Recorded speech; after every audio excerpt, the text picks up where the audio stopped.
Haleluya, shalom teman-teman, senang kembali mengudara untuk menjumpai teman-teman semuanya. Puji Tuhan, pada hari ini saya kedatangan tamu namanya Pak Suparno sudah ada bersama-sama dengan saya. Ini adalah Pak Suparno, terima kasih Pak sudah hadir di channel kami ini untuk menyaksikan bagaimana Tuhan memanggil Bapak menjadi anaknya.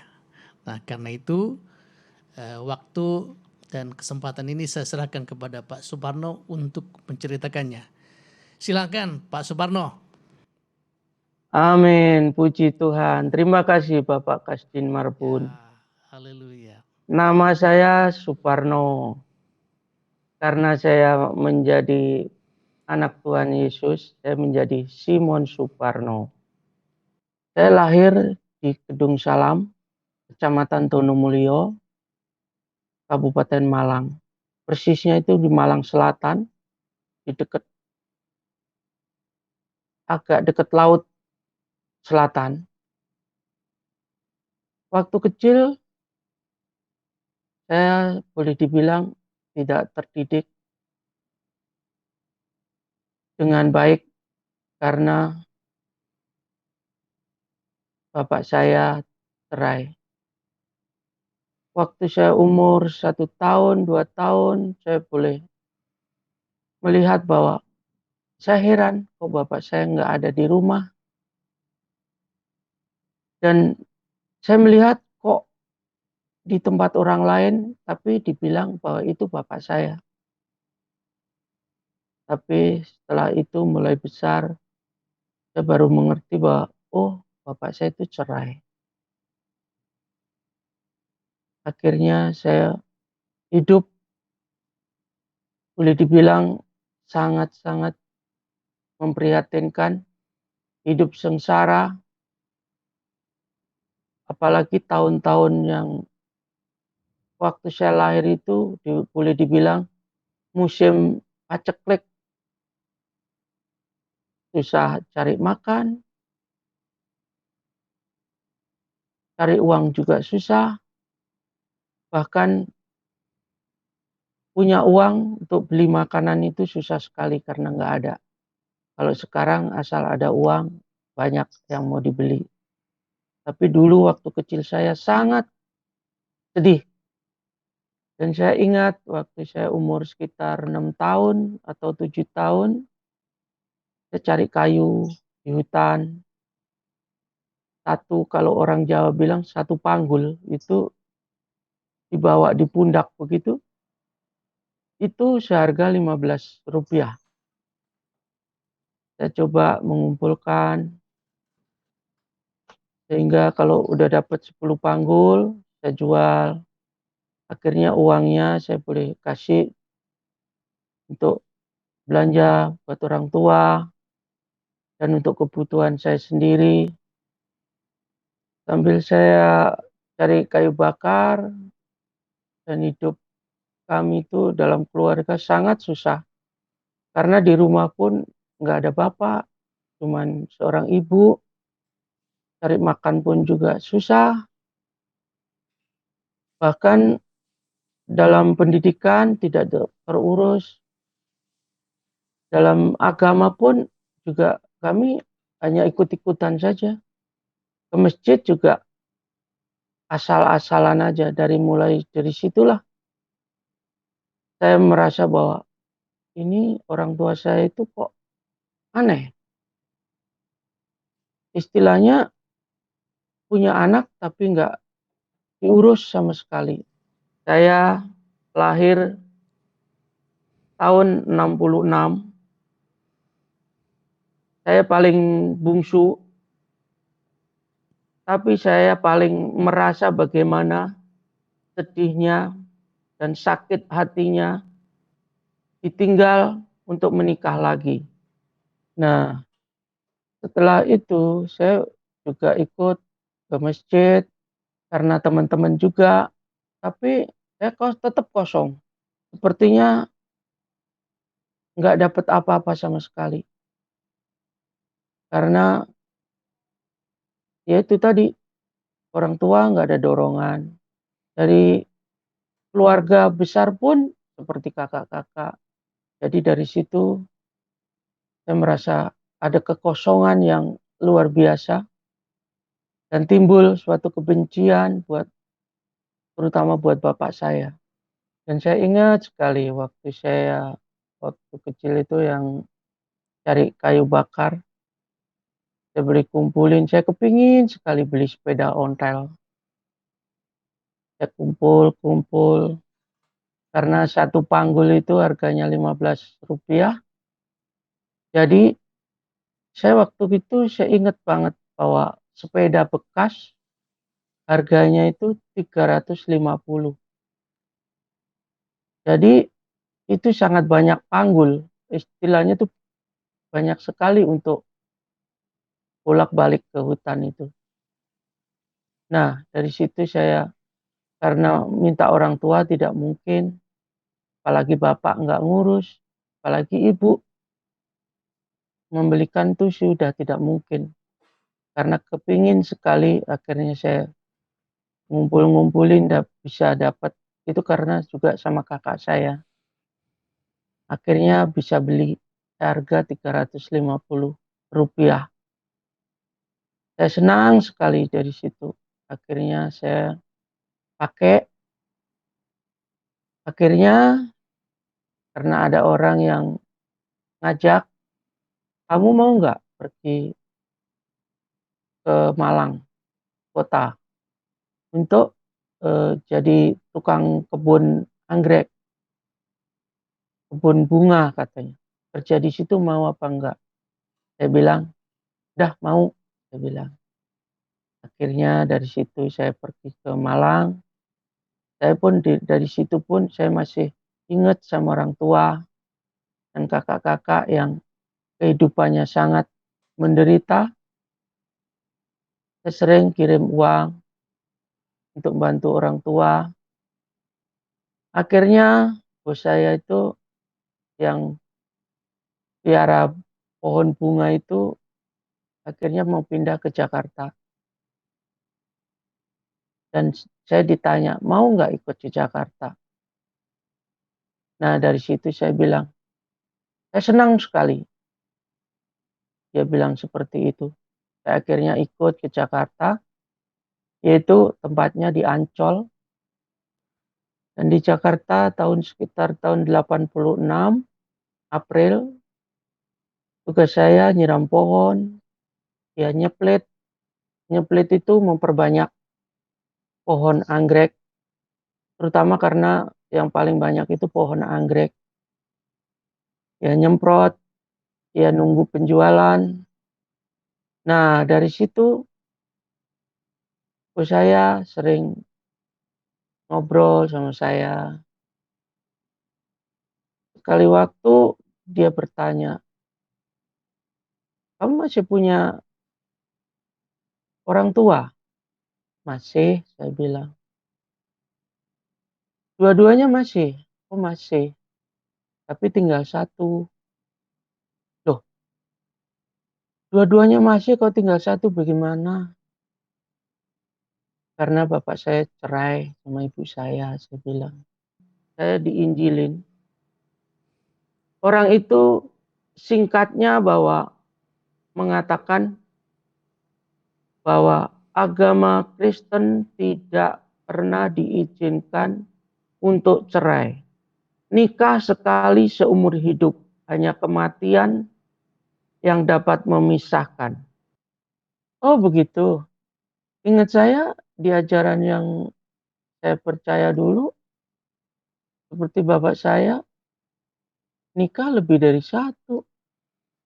Nah dari situ saya penasaran. Apa sih bedanya Alkitab dengan Al-Quran? Akhirnya saya coba bertanya lagi dan bertanya lagi. Dan akhirnya saya dikasih Alkitab. Dan dari situ saya coba baca, bahkan ditawarin, "Mau nggak ikut ke gereja?" Saya pikir-pikir ya, apa salahnya untuk belajar? Pengen tahu aja, saya bukan kepingin untuk pindah sebetulnya. Nah, selama setiap minggu itu saya ke gereja katedral selama 2 tahun, memang sih ada hal-hal yang baru saya, tapi sepertinya kurang mengena gitu buat iman saya yang benar-benar bisa mengerti tentang Alkitab. Nah, pada suatu hari ada temennya bos yang bergereja di Senen mengatakan bahwa, "Kalau kamu kepingin mempelajari Alkitab dengan benar, maksudnya kepingin tahu dengan lebih dalam lagi, kamu coba pergi ke Gedung Kenanga." Jadi sebelumnya saya ke CWS Kenanga itu saya baca bahwa Alkitab itu saya bungkus dengan koran, karena saya takut. Maksudnya takut itu ketemu teman nanti dibilang, "Oh, kamu masuk Kristen?" Itu sangat takut saya. Nah, dari situ saya mulai ikut, itu selama 4 tahun. Bahkan waktu dari Ancol itu saya diajak pindah ke, Pondok Indah, tempat penjualan pohon itu. Tapi karena kerinduan saya itu benar-benar kepingin tahu isi Alkitab itu setiap minggu, bahkan pulang kadang-kadang jam 10 malam baru nyampe lagi di Pondok Indah. Tapi saya mendapatkan pelajaran yang benar-benar bahwa Yesus itu Tuhan yang benar. Dan waktu di CWS itu saya diajarin bahwa barang siapa mengikut Yesus itu pasti selamat. Bukan yang seperti dulu yang diajarkan bahwa semua insya Allah. Kalau mengikut Yesus itu pasti. Itu saya sangat makin mengena bahwa hanya ini jalan kebenaran itu. Tidak ada lain. Akhirnya saya minta dibaptis tahun 93. Nah, sebelum saya dibaptis itu saya keluar dari kerjaan yang di tempat penjualan pohon tadi karena ada masalah sedikit bahwa bos saya mengatakan karena hari Minggu sering banyak tamu dan sibuk jual-jual pohon itu, mengatakan bahwa hari Minggu nanti boleh nggak ke gereja dulu, hari lain saja katanya.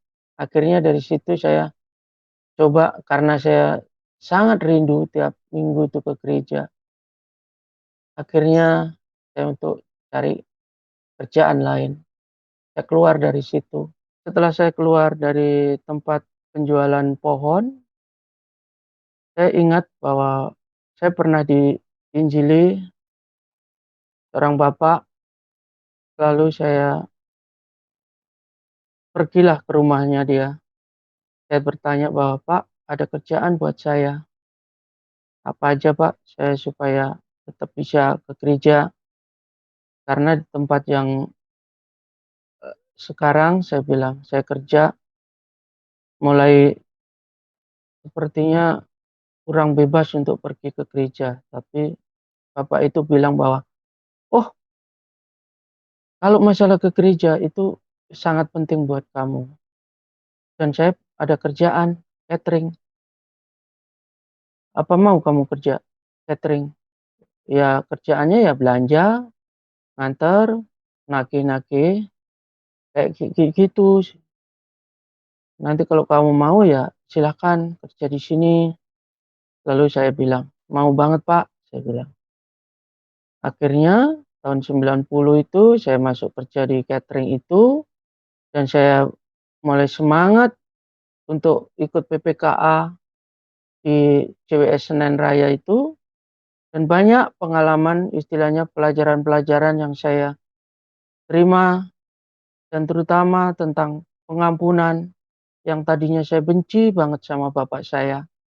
Bahkan saya kalau kebaktian gitu ada seorang anak dipeluk sama bapaknya gitu, saya selalu tersentak dalam hati saya, kok saya nggak punya bapak yang seperti itu ya. Itu semakin saya benci.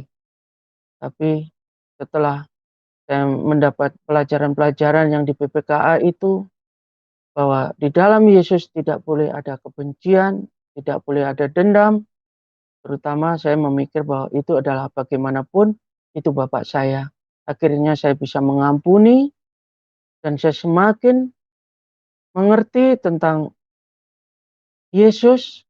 Akhirnya pada 93 ada pendaftaran untuk dibaptis, tapi sebelumnya itu ada yang bertanya bahwa pengurus itu, kamu mau tetap pakai nama Suparno atau ada tambahan yang ada di dalam Alkitab.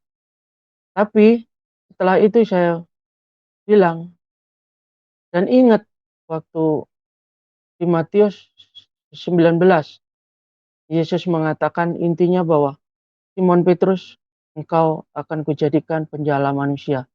Karena saya kerinduan saya untuk memberitakan terutama kepada saudara-saudara saya untuk menceritakan tentang keselamatan, makanya saya pakai nama Simon. Makanya sekarang nama saya jadi Simon Suparno. Karena saya ada di Alkitab itu mengatakan bahwa akan kujadikan penjala manusia. Kerinduan saya ingin menceritakan keselamatan itu diterima oleh banyak orang, terutama buat saudara-saudara saya. Bahkan waktu awal-awal itu saya sampai catetin semua saudara-saudara saya, seumpama si A namanya ini, anaknya ini, saya sampai tumpangin tangan, saya minta Tuhan jamah, terutama kakak saya.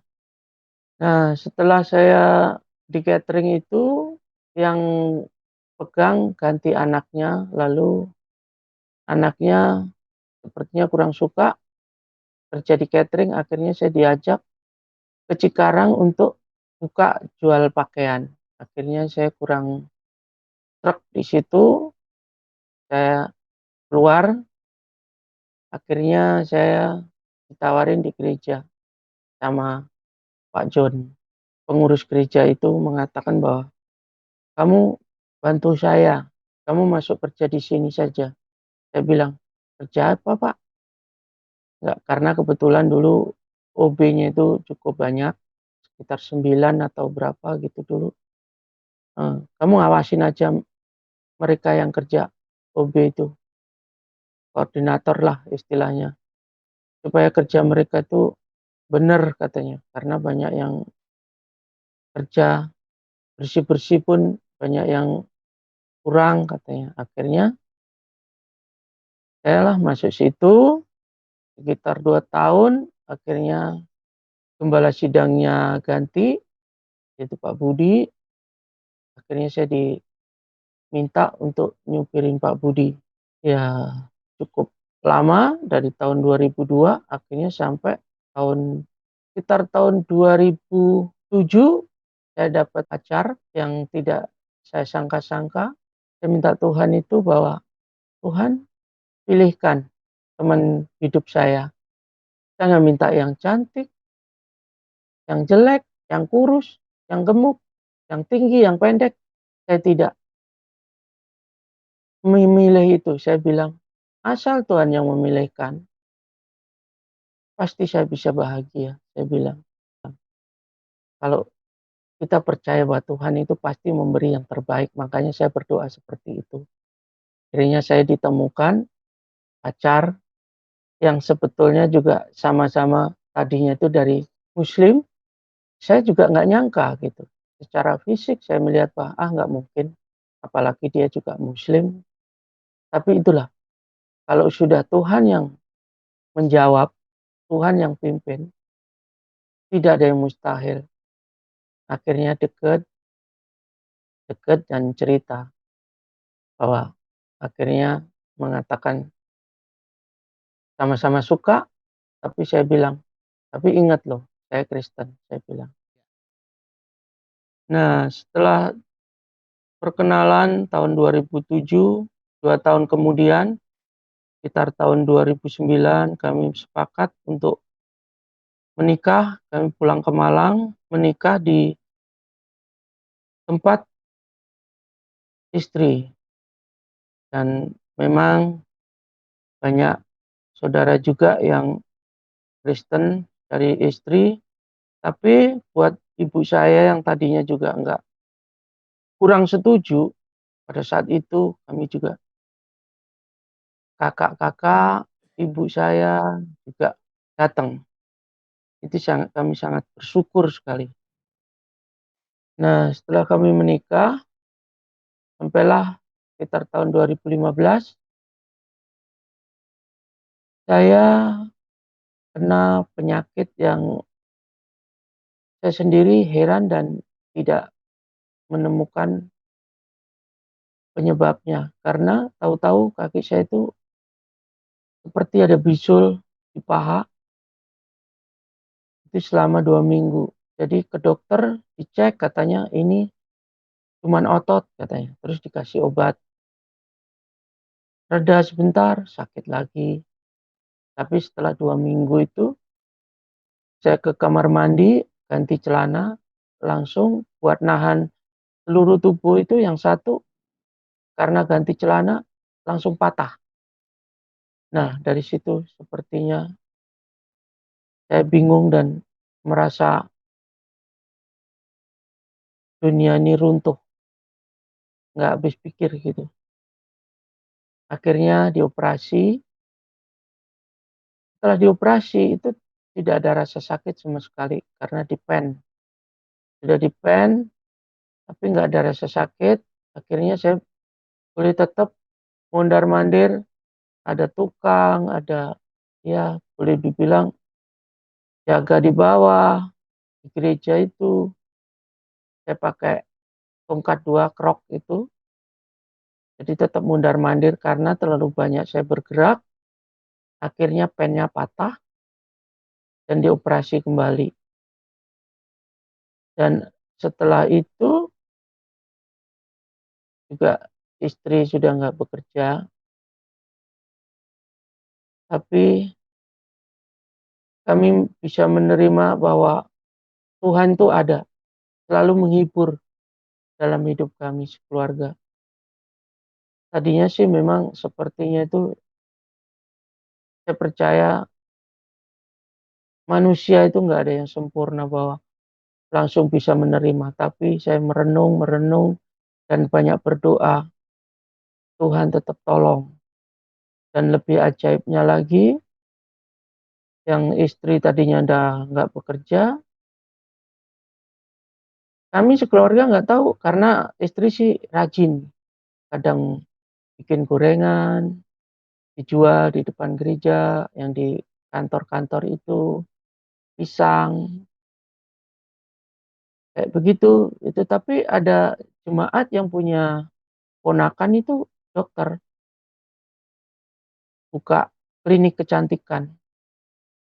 Tidak tahu, tahu-tahu itu ditawarkan. Tadinya sampai cukup lama kami nggak tahu. Loh, kok bisa ditawarin kerjaan itu saya nggak tahu. Tapi belakangan ini dia bilang, "Tante itu loh yang nawarin buat kamu itu," katanya. Katanya, "Itu loh, Erna, kamu ada kerjaan nggak di klinik?" Tadinya nggak ada katanya. Akhirnya beberapa kali ditanya, akhirnya ya udah suruh kerja dah ini. Padahal istri saya lucunya tuh nggak ngerti laptop tadinya itu. Tapi itulah pertolongan Tuhan, itu lucu dan nggak terjangkau oleh pikiran kita gitu. Akhirnya yang penting kamu mau belajar. Tapi akhirnya kan tadinya suruh ngurusin tentang keluar masuk obat apa segala macam. Tapi belakangan dia suruh belajar Excel apa segala macam. Akhirnya dia suruh ganti. Akhirnya tadinya sih stres istri saya karena kurang paham dengan laptop apa. Akhirnya dia juga masih tetap kerja. Dan itulah pertolongan Tuhan itu nggak pernah kita terpikirkan. Belakangan aja baru tahu, Pak, itu loh tante yang nyuruh ambil kamu untuk kerja di tempat saya, katanya. Dan saya itu bersyukur banyak hal yang mungkin kurang bagus saya ceritakan di sini, tapi itu pertolongan Tuhan yang tidak bisa, bahwa itu perbuatan manusia itu, nggak bisa. Dan kami sekeluarga itu tetap berusaha untuk menyenangkan hati Tuhan. Tiap pagi sebelum kita pergi kerja, kita selalu kumpul berdoa dengan anak-anak, dengan istri untuk minta pertolongan Tuhan. Itu saya merasakan bahwa kita kalau dekat Tuhan itu ada kedamaian tersendiri, dan itulah namanya Roh Kudus yang orang lain, maksud kami bahwa orang yang dulu saya tidak kenal itu dan tidak terima itu dan tidak merasakan itu, tapi saat ini saya boleh mendapatkan itu, yaitu karena percaya sama Tuhan Yesus. Lanjut. Nah, saya mau cerita juga, dulu sebelum ada HP yang seperti sekarang, bisa langsung ngubungin saudara, temen, itu dengan kakak saya yang cowok satu-satunya, yang 7 bersaudara itu 2 cowok, satunya itu. Kami itu sangat dekat sejak kecil. Nah, sebelum saya dibaptis itu saya cerita dengan kakak saya itu. Saya bilang, "Saya mau percaya sama Yesus, saya mau pindah ke Kristen, saya mau dibaptis." Tapi jawab dia, "Jangan, di tempat kita itu nggak ada gereja, masih jauh sekali, sekitar 20 kilo kurang lebih. Nanti hidupmu juga bingung, bahkan cari teman hidup pun juga bingung nanti. Hmm, kita di kampung aja satu pun nggak ada orang Kristen." Nah, dari situ saya tetap, karena sudah ada keyakinan yang tidak bisa saya, boleh dibilang nggak bisa saya buang ya, istilahnya nggak bisa percaya sama yang lain lagi. Akhirnya saya ngobrol sama pendeta, saya cerita seperti yang saya bilang bahwa kakak saya menolak begini-begini. Akhirnya pendeta itu bilang, "Doain, nggak usah kamu ceritakan tentang Yesus, kamu doain, minta bukti sama Tuhan Yesus bahwa Tuhan Yesus itu berkuasa. Minta Tuhan Yesus supaya dia dijamah sama Tuhan, supaya dia percaya sama Tuhan Yesus." Nah, dari sejak saya dibilang nggak perlu dibaptis itu, saya doain, bahkan boleh dibilang setiap hari. Bahkan di jalan pun, terus terang, saya bisa sebut nama kakak saya itu. Saya bilang, "Tolong Tuhan, jamah kakak saya supaya dia pun bisa percaya kepada Tuhan Yesus," saya bilang. Dan yang tidak saya sangka-sangka, saya pulang ke Malang dan sangat kaget saya. Bulu kuduk saya sampai merinding karena dia mengatakan bahwa saya juga ke gereja. Aduh, saya benar-benar kaget, dan itu saya merasakan bahwa ini bukti dari Tuhan, bahwa Tuhan Yesus itu mendengar doa saya bilang. Bahkan sering saya ledekin, karena dia sekarang itu sering ngomongin Tuhan Yesus, sering ngobrol, bisa 1 jam betah ngomongin Tuhan Yesus, istilahnya Tuhan Yesus baik, menolong kehidupan dia, tentang anaknya, apa segala macam. Bahkan kadang saya bilang, "Entar bingung kalau kamu percaya sama Tuhan." Sampai ketawa cekakakan, karena dia dulu berpikir seperti itu. Dan itulah, saya percaya bahwa itu adalah jawaban buat saya, bahwa dia sudah dijamah sama Tuhan untuk percaya kepada Tuhan Yesus. Nah, sekarang saya juga rindu sekali untuk kakak-kakak saya yang belum mengenal Tuhan Yesus bisa mengenal Shiratul Mustaqim, yaitu jalan yang lurus Tuhan Yesus Kristus, supaya mereka pun juga boleh mengenal dan mempercayai Tuhan Yesus sebagai Tuhan dan Juru Selamatnya. Bahkan saudara dari istri pun juga boleh bilang setiap saat kami selalu doakan bersama-sama dengan istri. Karena mereka pun juga masih banyak yang belum percaya kepada Tuhan Yesus. Nah, saya juga rindu kepada ibu saya yang sudah lanjut usia, supaya dia juga dijamah oleh Tuhan dan boleh percaya kepada Tuhan Yesus. Dan juga tempat kami yang cukup jauh dengan gereja, yaitu di Kedung Salam, Kecamatan Tunomulyo itu, supaya ada yang menginjil di sana dan mendirikan gereja di sana.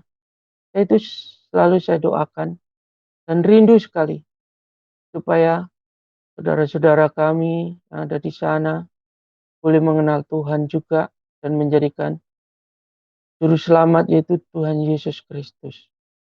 Nah, sekarang meskipun kaki saya sudah tidak normal seperti dulu, jadi jalan saya pincang, tapi saya masih diberi kepercayaan di gereja, yaitu untuk mengawasi perawatan, yaitu di mana lift harus diservis, AC harus diservis, dan segala macam.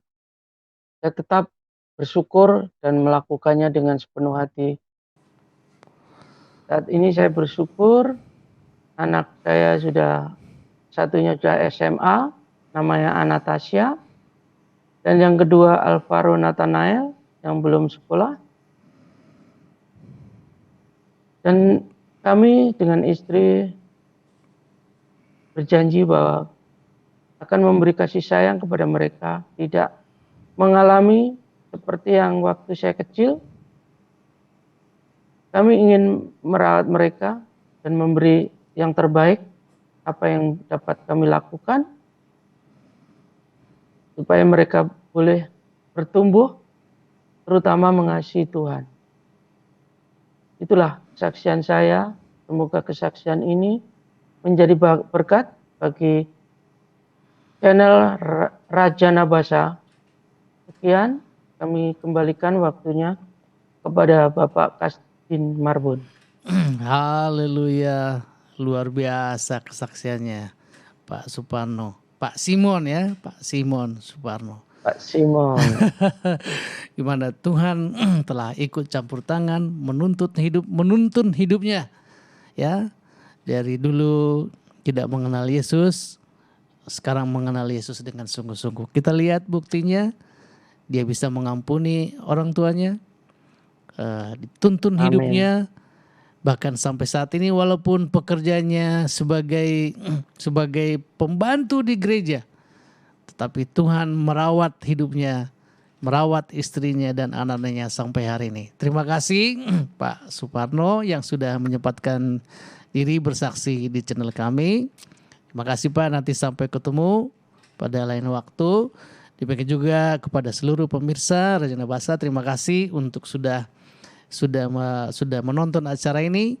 Kiranya melalui acara-acara dari kami, kesaksian-kesaksian yang kami tampilkan, nama Tuhan dimuliakan dan banyak jiwa dimenangkan bagi Tuhan Yesus Kristus. Haleluya, sampai bertemu pada kesempatan yang mendatang.